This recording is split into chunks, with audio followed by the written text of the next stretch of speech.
kahapon dito sa Cotabato City. Una sa lahat, headlines. Transformer ng poste ng Colite sumabog dito sa bahagi ng RH Mother sa lungsod. Una sa lahat, headlines.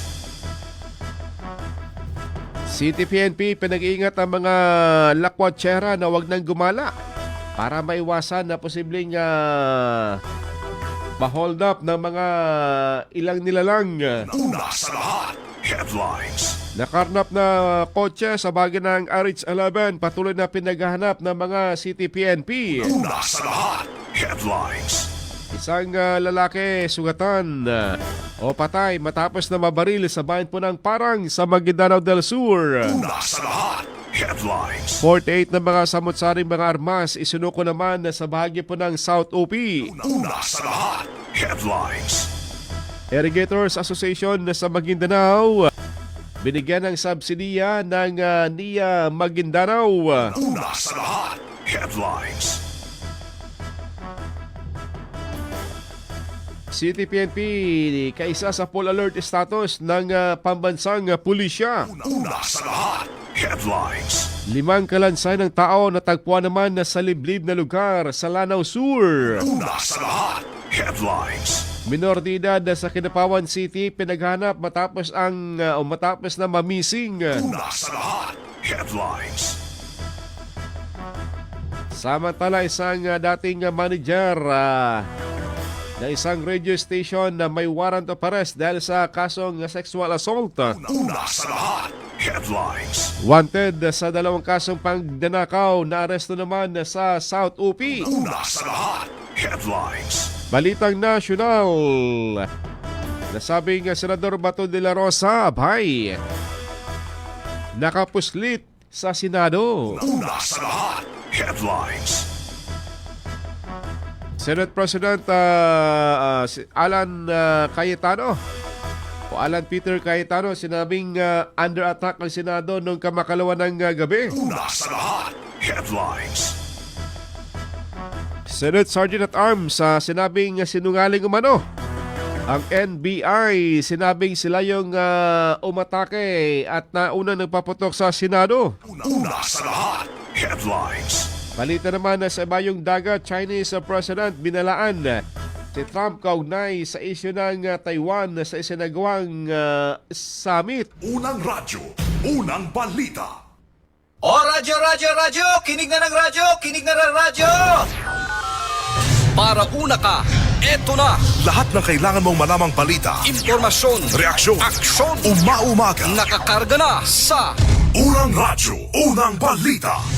Sa bago at umarangkadang programa para sa mga naghahabol ng oras. Umaumaga, bago ka lumarga, mga kaganapan ay alam mo na. Unang radyo, unang balita. Dito lamang yan sa DXMY RMN Cotabato. Unang radyo, unang balita. Isa na namang produktong Tatak RMN. Radyo mo. Nationwide.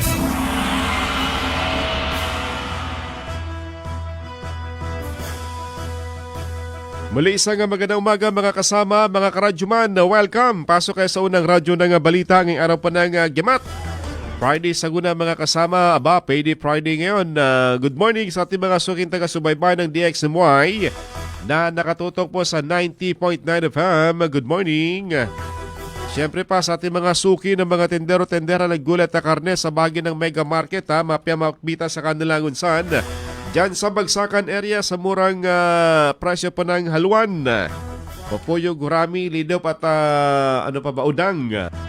At sa lamas mga kasama, good morning po sa inyo.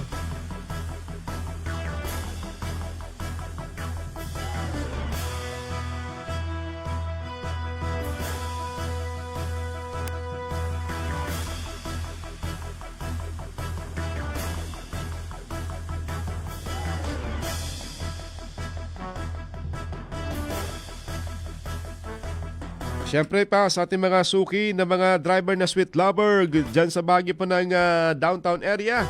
Mga tricycle driver, sa mga van driver.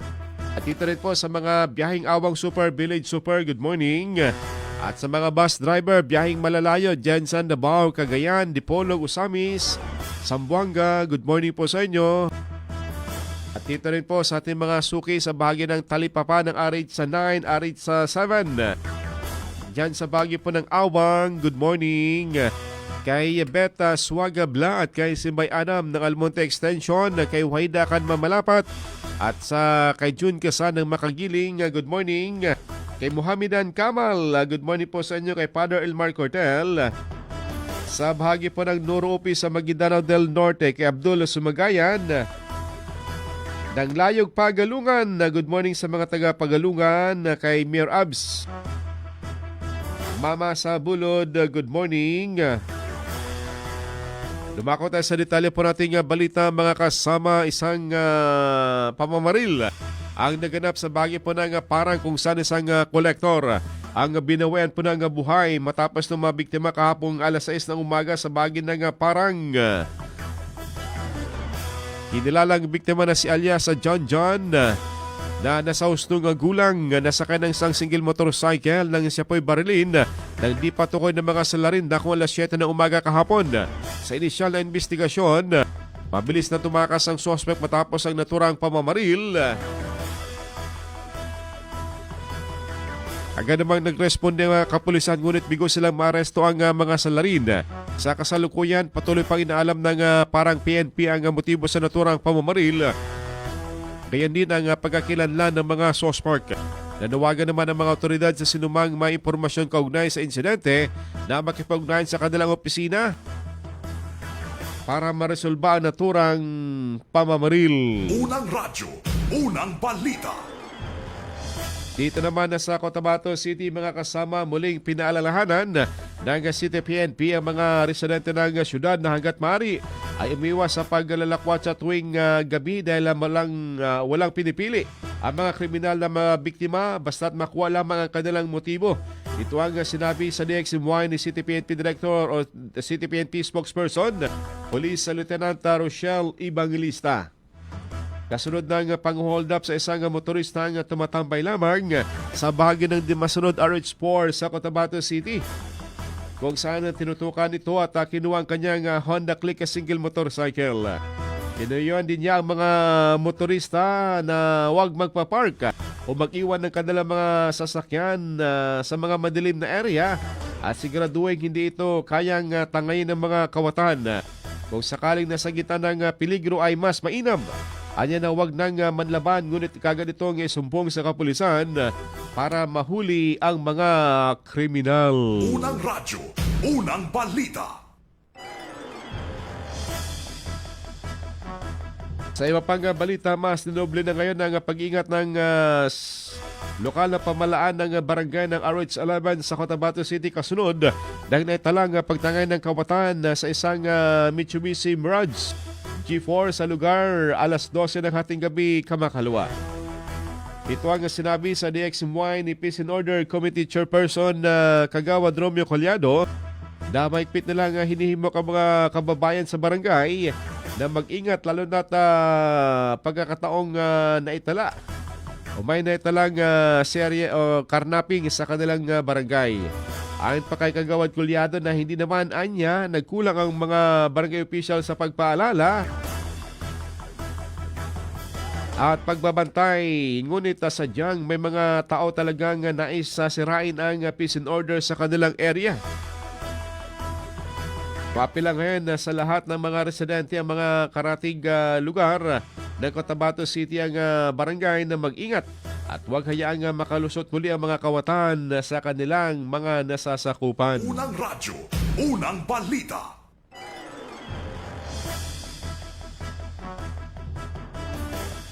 Sa iba pang balita, mga kasama,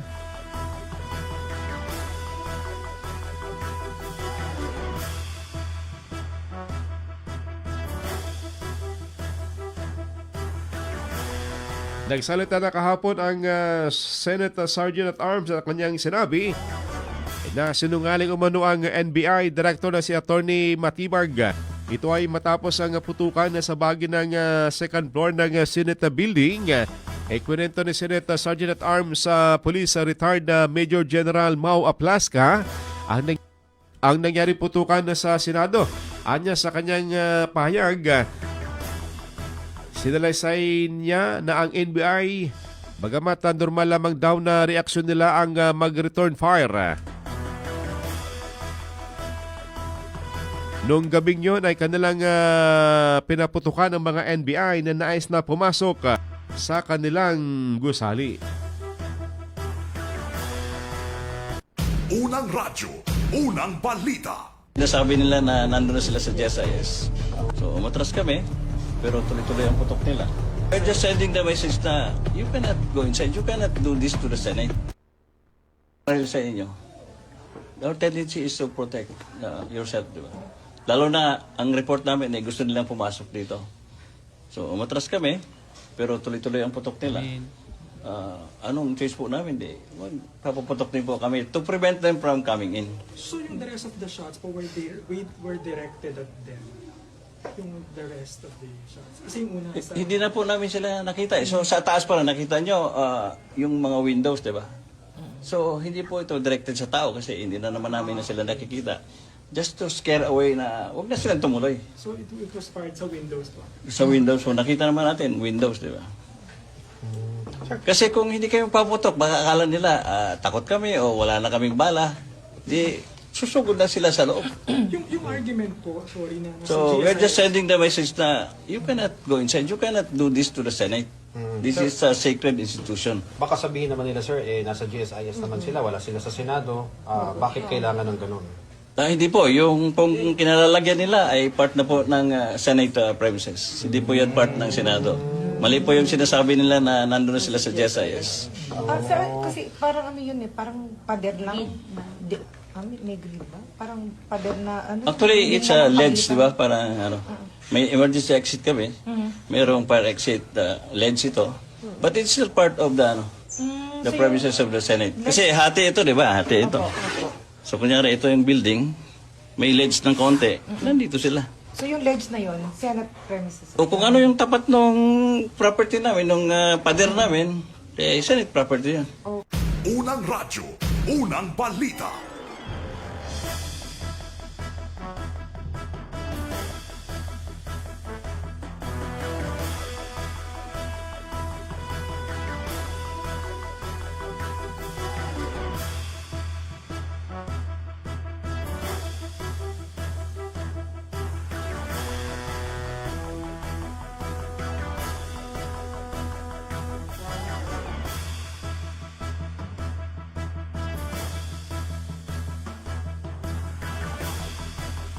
Samantala kahapon nagbigay din po ng kanyang salaysay ang Senate President na si Senador Alan Peter Cayetano. Kanyang sinabi na that time ang Senado ay under attack at nanggalaiti ito.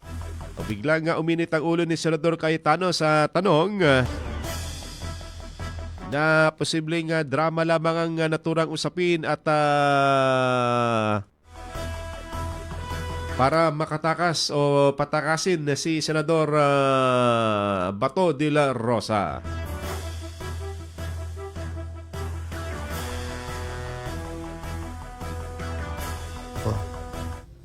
Nag-warning shot ka, pinutukan kita pabalik, is it not an attack?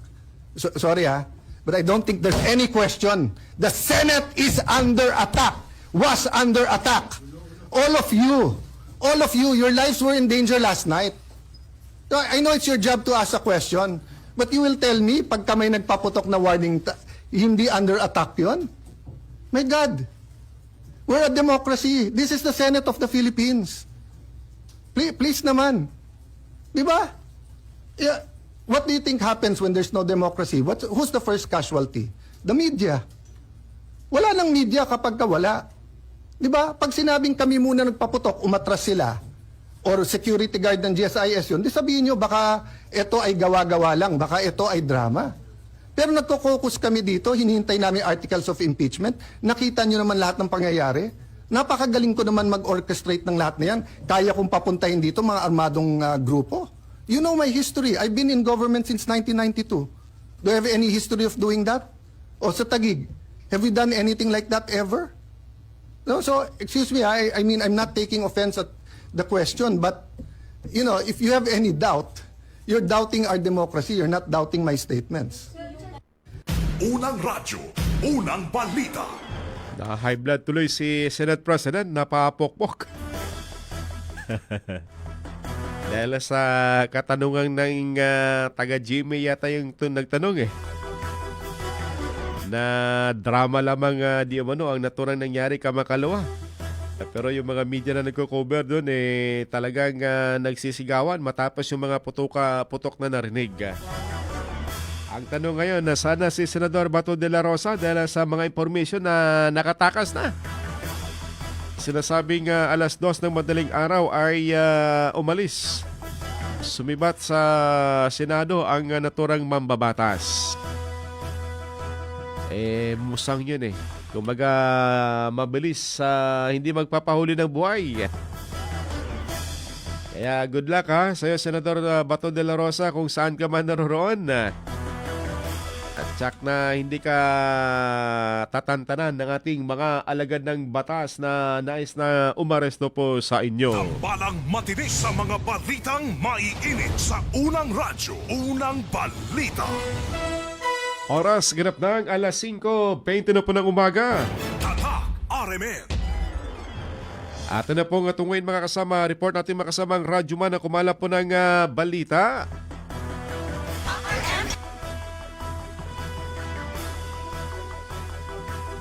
Ating unang dakwan na sa Radyoman.webs abang sinasabing drug runner swak sa kulungan sa bypass operation ng City PNP. Sa detalye sa Radyoman.webs abang. Ronda Presinto. Arestado ng PNP Station 1 Drug Enforcement Team ang lalaking drug runner matapos makuhanan ng iligal na droga sa bypass operation alas 12:30 ng tanghali kahapon sa bahagi ng Quezon Avenue, Barangay Poblacion 5, Cotabato City. Kinilala ni Police Station 1 Chief Police Major Tafista Ferrer Jr. ang suspek na si Sajid Ayaw, 50 anyos, residente ng Mabini Street sa Baguatras dito sa lungsod. Nakuha ng suspek ng isang maliit na pakete na naglalaman ng hininalang shabu na may bigat na 0.07 grams na nagkakalaga ng 476 pesos. Suwak sa selda ng Stasyon 1 ang suspek at maharap sa kasong paglabag sa RA 9165 na isasampa laban sa kanya. Kasama mo sa DXMY 90.9 RMN Cotabato, Radyoman abang tatak RMN. Unang radyo, unang balita. Salamat at web sa balitang yan. Samantala ating nakuha naman na report ni Radyoman Dato Jul. BLGU RH11 masigpitan pa man ang pagbabantay sa kanilang barangay matapos may talang carnapping. Sa detalye sa Radyoman Dato Jul Di Mapalaw. Ronda Presinto. Mas dinodoble ngayon ang pag-iingat at pangihikayat ng Barangay Local Government Unit sa mga residente ng RH11 Cotabato City kasunod ng naitalang pagtangay ng kawatan sa isang dark gray Mitsubishi Mirage G4 sa lugar alas 12 ng madaling araw kahapon. Inihayag sa DXMY ni RH11 Peace and Order Committee Chairperson Kagawad Romeo Collado na mahigpit nilang hinihimok ang kanilang mga kabarangay na mag-ingat lalo't unang pagkakataong naitala ang ganitong pangyayari. Git pa ni Kagawad Collado na hindi naman anya nagkulang sa paalala at pagbabantay ang BLGU, ngunit sadyang may mga tao talagang naisirain ang peace and order sa nasabing lugar. Umaapila siya ngayon sa lahat, maging ang mga karatig lugar sa Cotabato City, na mag-ingat at huwag hayaang makalusot ang mga kawatan na walang pinipiling biktima sa kanilang tahanan. Kasama mo sa DXMY 90.9 RMN Cotabato, Radyoman Jul Di Mapalaw, Tatak RMN. Unang radyo, unang balita. Salamat Tato Jul sa balitang yan. Samantala, PhilHealth pinalalawak ang yakap registration sa Region 12. Sa detalye sa Radyoman Day Simangod. DXMY Tatak RMN Report. Pinaiigting ng PhilHealth SOCSAGEN ang mga hakbang upang matiyak na lahat ng residente ay makakapagparehistro sa Yaman ng Kalusugan Program o YAKAP na nagbibigay daan upang makakuha sila ng libreng serbisyong pangkalusugan at mga gamot. Kabilang sa mga hakbang ang pakikipag-ugnayan sa iba't ibang ahensya ng pamahalaan upang mapadali ang pagpaparehistro ng kanilang mga empleyado sa mga itinalagang pasilidad ng YAKAP. Ayon kay PhilHealth Region 12 Public Relations Officer Hana Naanep, Layunin ng Memorandum of Agreement o MOA sa pagitan ng PhilHealth, mga ahensya ng pambansang pamahalaan at iba't ibang stakeholder na mapalawak ang kaalaman ng publiko tungkol sa programa.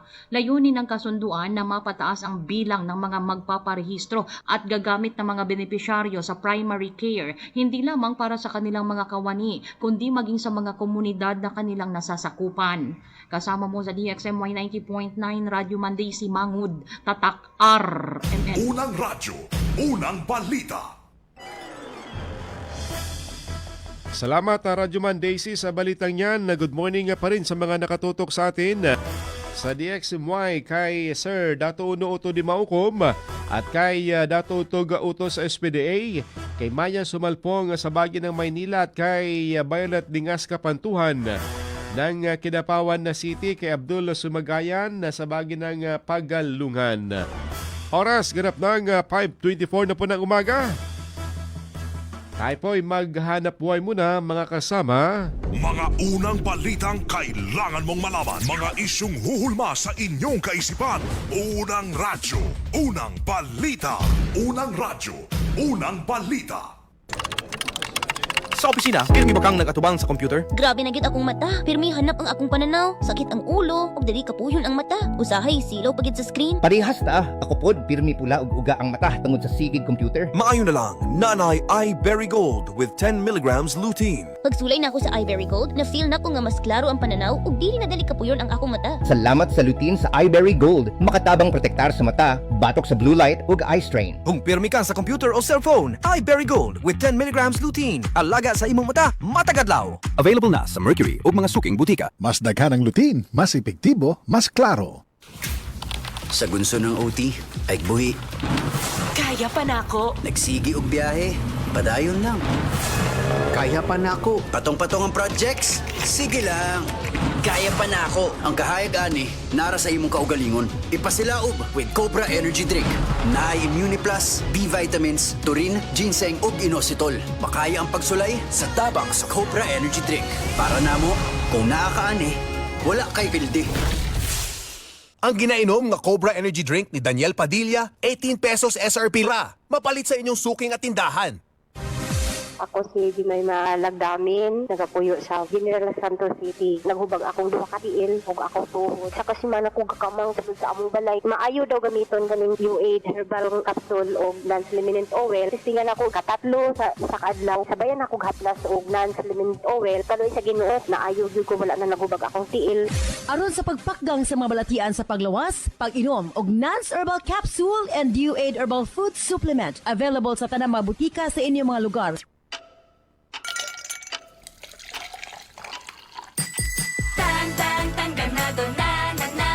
With real fruit extracts, my refreshing fruity flavor. Let's get refreshingly real with Tang. Abangan ng refreshing Tang Bayan sa inyong barangay ngayong Sabado at Linggo. Dubai na to. Malaking desisyon kasi, sir. Ipagdadasal ko muna para hindi ako magkamali. Ganyan ang Pinoy! Ang Pilipino, makadiyos, madasalin. Isang paalala mula sa MX3, naniniwalang mabuti ang Pinoy. MX3, tunay, natural at original. Maingay ang buhay at maraming pagsubok sa daan. Tibay ng loob na gawin ang tama ang pinakikinggan. Kasama ang Tanduay. Higit 170 years ng swabe at buo ang lasa. Tibay ng loob. Tibay, Tanduay. Drink responsibly. Tibayan ng loob ngayong tag-init. Tibay, Tanduay. Drink responsibly. Maulan man, no worries na amoy kulob ang damit. Charm Fabcon, bangong pumakabloom. Tanggal amoy kulob sa bango ng Charm. Charm Fabcon with Bloom Fresh technology. Kills 99.9% of kulob-causing bacteria tested. May aroma burst pa of thousands of flowers and berries. Ang sampay sa loob, no amoy kulob. Bangong kumakabloom sa Charm. Manufactured by ACS Manufacturing Corporation. ISO certified world-class quality. ACS.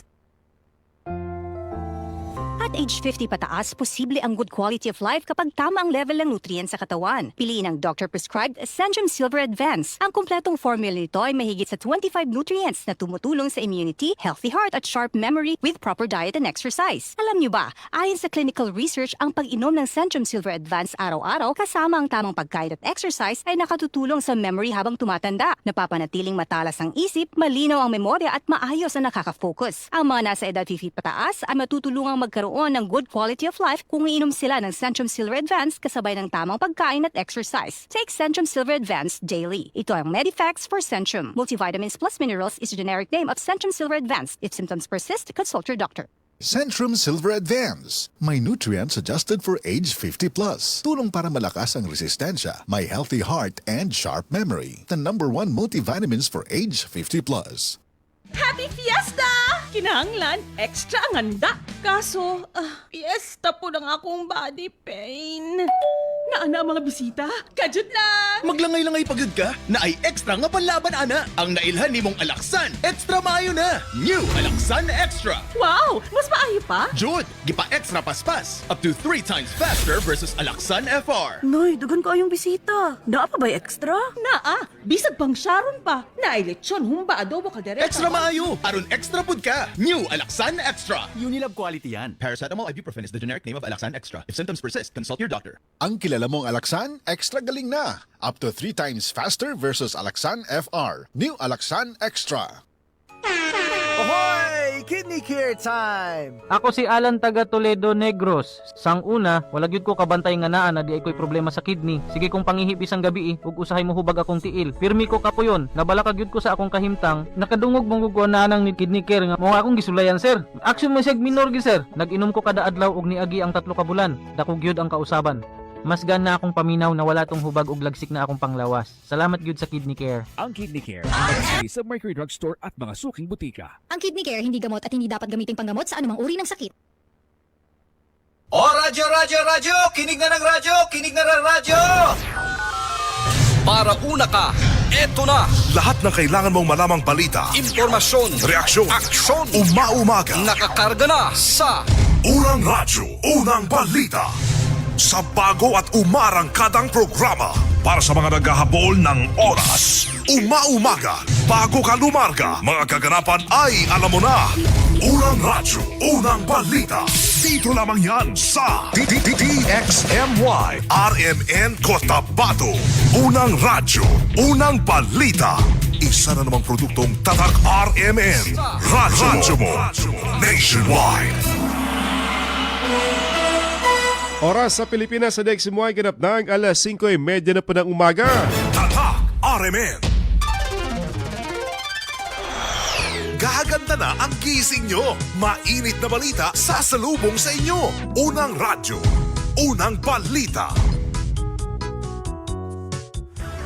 Good morning sa mga nakatutok pa rin po sa atin sa DXMY. Good morning kay Sir Supi. Boss Supi, good morning daw sa bahagi ng Supi Auto Hub. Diyan sa bahagi ng Poblacion 1 dito sa Cotabato City. Good morning sa mga taga Poblacion 1 diyan sa area po ni Cap Abdilalim. Sa Porok Torion 2, good morning po sa inyo. At diyan din po sa bahagi po ng Porok Nunay kay Sir Dato Tenga Latipa. Good morning.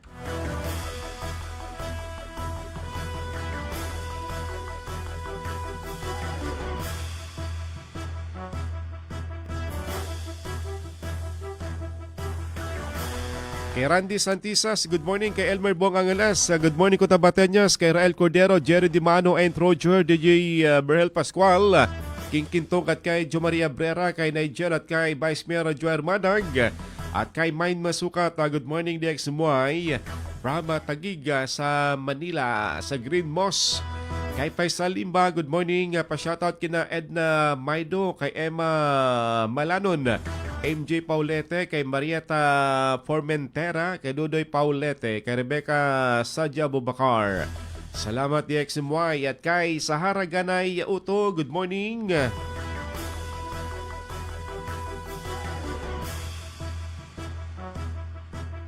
Sa Team Talipapa, kay Sarge Wanday at kay Kuya Rigor.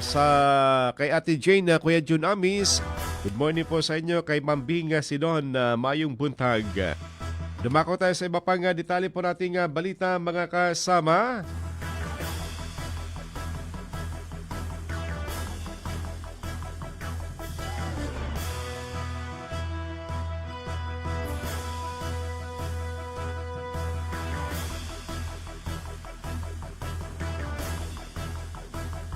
Pinangunahan kahapon ni Nia Maguindana Division Manager Engineer Kumini Uyod ang masa distribution sa O&M Subsidy and Canal Clearing Remunization para sa mga Irrigators Association sa ilalim ng CIS sa Palan kahapon dito sa Cotabato City.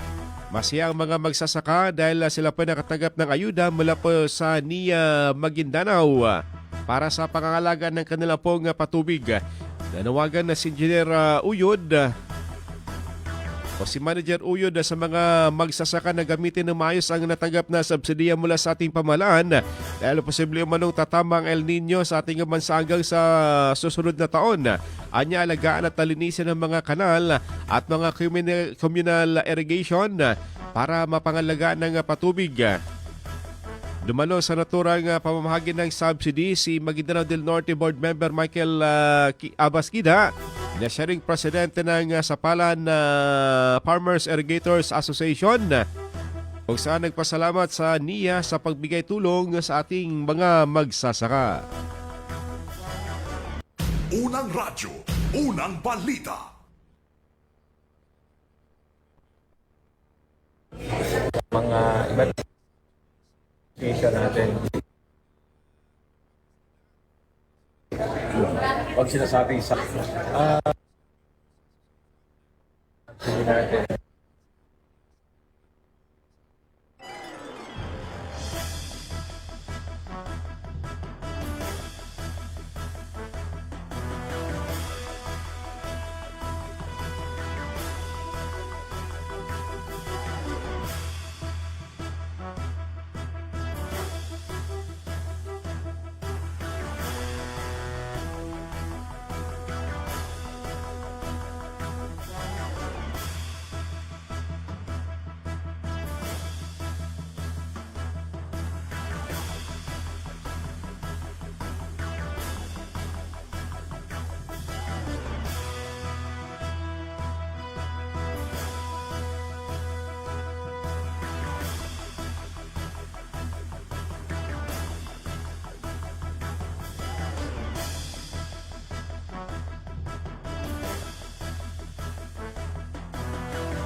Sa mga iba't ibang mga irrigators association natin dito sa Maguindanao del Sur and Maguindanao del Norte.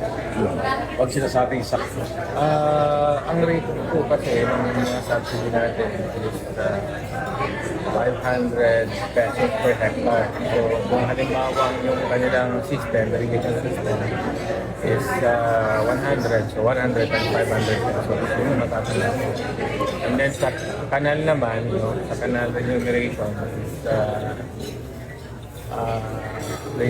remuneration. Remuneration is iba rin. Iba yung rate pag 9 kanal at saka iba rin yung pag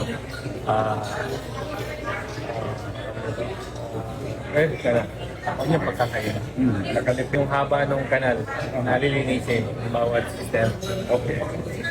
Nagaling po ito siyempre sa gobyerno, sa National Irrigation Administration, and then inibigay natin sa mga irrigators association, which is yung partner natin dito kanina. Bakit na? Actually ito, programa na talaga ng gobyerno, ng NIA. So, ito na talaga yung merong pinirmahan na kontrata ang NIA at ang mga irrigator association na yun na nga, yung pamimigay na subsidy para sa operation ng kanilang mga system. Sa Kabuan, alhamdulillah, okay naman. Meron tayong 50 na communal irrigation system at meron tayong 4 national education system ngayon. So, and yung national education system natin, daragdagan pag natapos na yung what I mean is na turn over na yung sapalan, magiging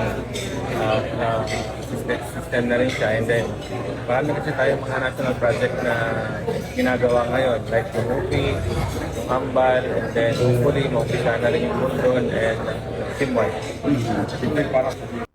Unang radyo, unang balita.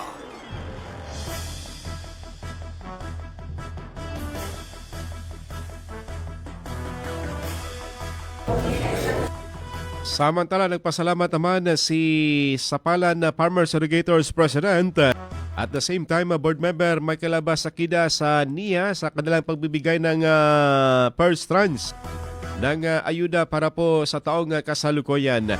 Anya, kung datarati ang mga farmers ang nagbabayad sa NIA sa patubig na kanilang ibinibigay, ngayon ay kakaiba na po dahil nilagdaan ng dating Pangulo na si President Rodrigo Roa Duterte na yung mga utang ng mga farmers sa patubig ay itabla na at bigyan pa sila ng subsidiya, na ito yung pinagpapatuloy ngayon ng pamahalaan na bigyan ng subsidiya ang mga magsasaka.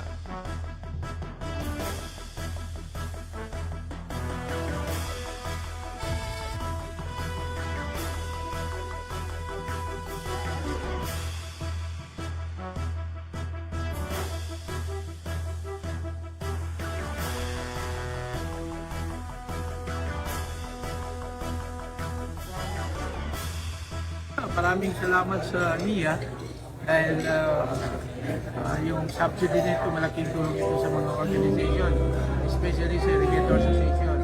At may magagamit silang pondo para sa canal clearing at sa operation and maintenance ng kanilang respective areas. Kung datarati yung mga way back past administration, talaga kami mga IA magbibigay ng amortization. But inaprubahan ito ng ating former President Rodrigo Duterte na lahat ng utang ng mga IA ay na-waive na bagkos binigyan pa ng subsidy na umabot ng 500 pesos per hectare para sa operation and maintenance ng kanilang mga kanal. Yung pagbibigyan naman ng subsidy is equivalent to the sizes ng area. Let's say 100 hectares, pag 500 pesos subsidy, you have 50,000. So, dalawang cropping yan, wet at saka dry period. So, ibig sabihin, sa 1 year, merong marireceive ang isang organization na 100,000. So, malaking tulong yun, malaking tulong. Pero sa Unang radyo, unang balita. Samantala sa ibang balita sa bayan po ng South OP na kung saan marami pa nagsalo ng armas kahapon. Maabot sa 48 na mga samot-saring armas sa ipinatupad na Small Arms and Light Weapons Management na program ng ating pamahalaan. Ito po pinangunahan ng lokal na pamahalaan ng South OP at ng PNP at ng Armed Forces of the Philippines. Ang aktibidad na nagdalayong palakasin ng kampanya laban sa mga illegal na baril, kasabay ng pagsuko ng mga armas at tumanggap din ng livelihood assistance sa mga individual bilang suporta sa kanilang bagong simulain at upang hikayatin ng iba pang mga residente na makiisa sa kanilang programa. Ayon sa mga opisyal, malaking hakbang ang voluntaryong pagsuko ng mga armas upang mabawasan ang karahasan at mapalawak ang kooperasyon ng publiko para sa mas ligtas at mapayapang pamayanan dito sa Maguindanao del Sur. Unang radyo, unang balita. Sa balitang nasyonal mga kasama, dyan sa bahagi po ng Senado, nanganganib itong liderato ni Senate President Alan Peter Cayetano. Ilang araw lang kanyang pagkakaupo na Senate President, pang-4 na araw kahapon. Dahil marami sa kanyang mga kasamaan ang kumausap sa kanyang mga kaalyado na bumaliktad at bumuo ng bago namang majority. Kumbaga, kudita na naman sa Senado. Ito ay dahil nga po dito sa impeachment na proceeding ng Vice Presidente na kung saan ay naka-schedule yung kanilang pagtalakay sa susunod na linggo sa araw po ng Lunes. Ito ang sinabi ni Senador Cayetano na merong mga kasama nito sa Senado sa minorya ang nagbabalak na siya po'y patalsiking bilang Senate President.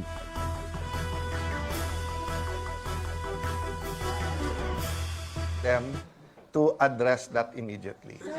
Medyo busy sila ngayon na trinatry kausapin yung mga membro namin na sumali ulit sa kanila eh. So may coup attempts na naman, sir? Against you naman na yun, sir? Suggest, ano naman, expected naman yun. Who told you that, sir? From the majority? Oo. There's, Kinakausap nila, sir? may invitations to talk, may pananakot, but dati na silang takot eh. So, But your 13 is solid. But your 13 is solid. you're always solid until you're not. But I believe in the 13, I believe in our cause. Sino nilagawan nila? Kailan yung kinakausap? Hindi ko pa nakakausap lahat kasi nagyaya nga na mag-meeting ngayon. Sabi ko, magtrabaho muna tayo, magtawagan na lang tayo. Because nga, you know, that's the nature of, di ba dati kasi ano eh, you have 3 or 4 major newspapers, 4 major... Unang radyo, unang balita. Paano ngayon kung wala na si Senador Bato de la Rosa sa Senado? So magiging 12 na lang yung botuan sa present. Kumbaga manipis dahil 12, 11, kumbaga isang boto lamang ang diferensya. Isa lang babaliktad siguradong sa kabila ng mayorya. Talagang dikitan ng laban kung sakasakaling magkaroon na naman ng kudeta. Ang mangyari 12-11 pabor sa kung sinong lulundag.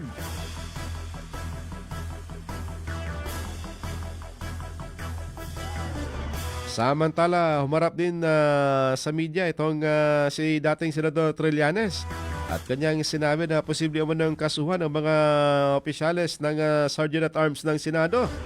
Dahil po dito sa nangyari sa Senado at posibleng pagtakas ni Senador Bato de la Rosa mula sa kustodiya ng Senado.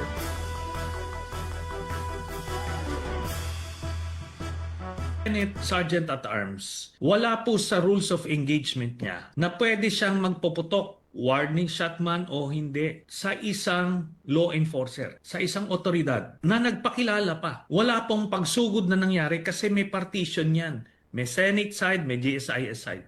Hindi po nag-attempt tumawid yung mga taga-NBI, nandoon sila sa side lang ng GSIS. Tapos hindi man lang in-evacuate yung media para ma-secure sila. Paano? Bakit nila hindi in-evacuate? Kasi gusto nilang ma-cover ng media yon, yung kanilang performance. Meron hubang parusa ang Unang radyo, unang balita.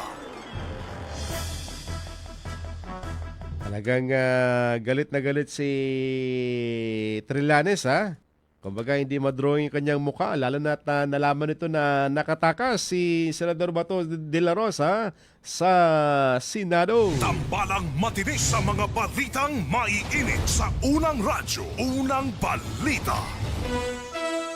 Oras sa Pilipinas sa Deximoy ganap ng 5:45 na po ng umaga. Tatak RMN.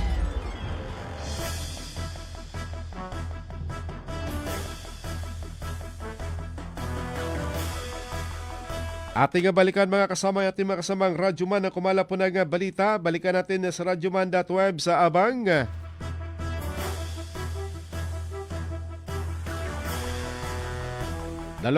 Dalawang lalaki na may warrant of arrest arestado ng City PNP. Sa detalye sa radyoman.web sa Abang. Ronda Presinto. Arestado ng Cotabato City PNP Station 1 ang dalawang lalaking may standing warrant of arrest dahil sa kasong estafa at qualified theft.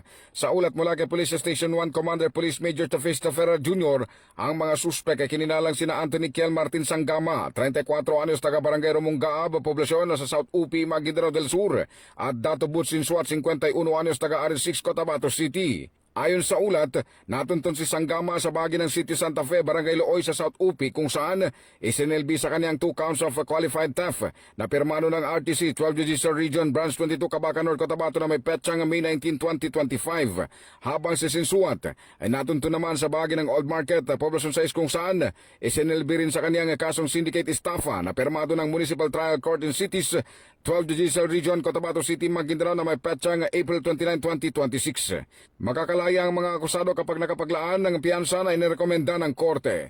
Kasalukuyang nakapadlak sa Estasyon 1 ang mga suspek habang nakatagdang dalhin ang mga ito sa husgado para sa paglilitis. Kasama mo sa DXMY 90.9 Arimen Cotabato, Radyo Manebs, Abang Tatak Arimen. Unang radyo, unang balita. Salamat at web sa balitang yan.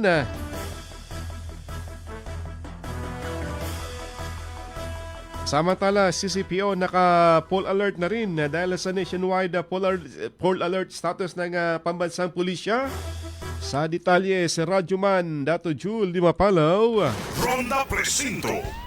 Mas mahigpit na seguridad ang ipatutupad ngayon ng Cotabato City Police Office kasunod ng nationwide full alert status na inilabas ng Philippine National Police dahil sa naganap na tensyon sa Senado kamakalawa ng gabi. Sinabi ni CCPO Public Information Officer, Police Lieutenant Rosel Evangelista na nagsimula na sila sa pagsasagawa ng iba't ibang security measures upang matiyak ang kapayapaan at kaayusan sa buong lungsod. Dagdag pa niya na tinitiyak din anya ng lokal na pulisya na kumpleto at nakaalerto ang kanilang mga tauhan habang patuloy ang koordinasyon sa iba pang security units para sa posibleng deployment at operasyon kung kinakailangan kahit hindi patiyak kung hanggang kailan mananatili ang full alert status sa buong bansa na nilabas ng PNP National. Kabilang sa kanilang pinaigting na hakbang ang mas madalas na police patrol, checkpoint operation at pagpapalakas ng police visibility sa mga pangunahing lugar sa lungsod. Kasama mo sa DXMY 90.9 Arimen Cotabato, Radyoman Julie Mapalaw, Tatak Arimen.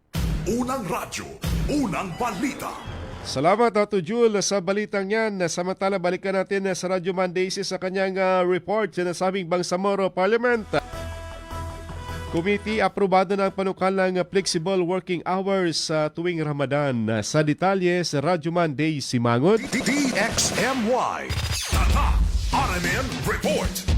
Inaprobahan kahapon ng Committee on Rules ng Bangsamoro Parliament ang isang panukala na naglalayong gawing formal at ipatupad ang flexible working hours sa buong Bangsamoro Autonomous Region tuwing Ramadan. Iminungkahi sa Parliament Bill No. 434 ang pagpapatupad ng region-wide flexi-time scheme na sasaklaw sa mga tanggapan ng pamahalaan, local government units, government-owned and controlled corporations at academic institutions tuwing banal na buwan ng Ramadan. Sa ilalim ng panukalang batas, magbubukas ang mga opisina mula alas 7:30 ng umaga hanggang alas 3:30 ng hapon, habang pananatilihin ang itinakdang 40-hour work week upang matiyak ang tuloy-tuloy at mahusay na paghahatid ng government services.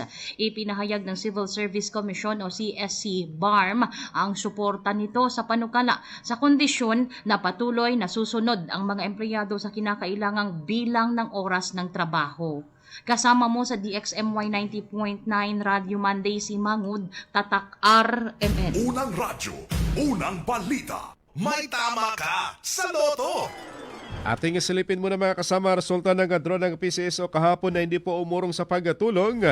Alas 2 Swertres 167, 5 p.m. 719.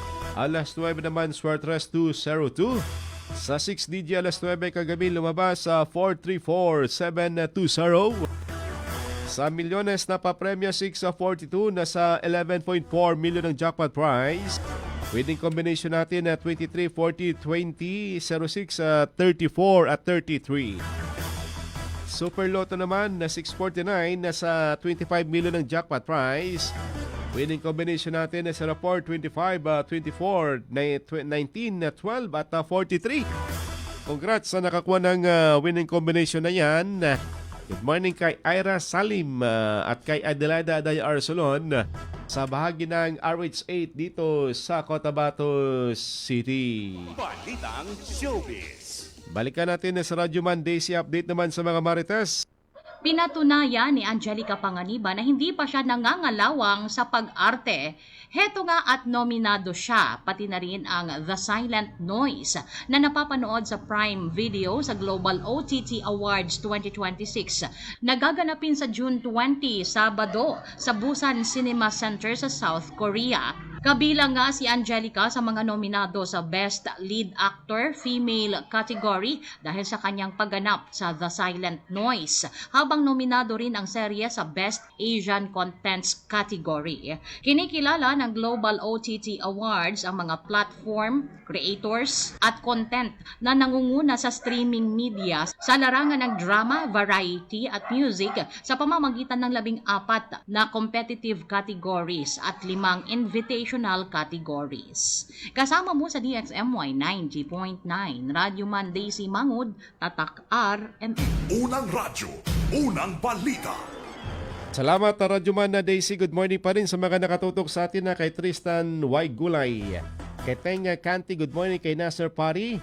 At kay Dato Hamad Kunako ng Talayan. Susunod na si Radyoman SM Erwin Kabilbigan at Radyoman.webs abang sa programang Straight to the Point. Ating naging partner this morning si Radyoman Danny Danilo Malaran at si Radyoman Eric Ricardo Madamba Jr. Ito po yung Radyoman Michael Swan, Tatak Ariman.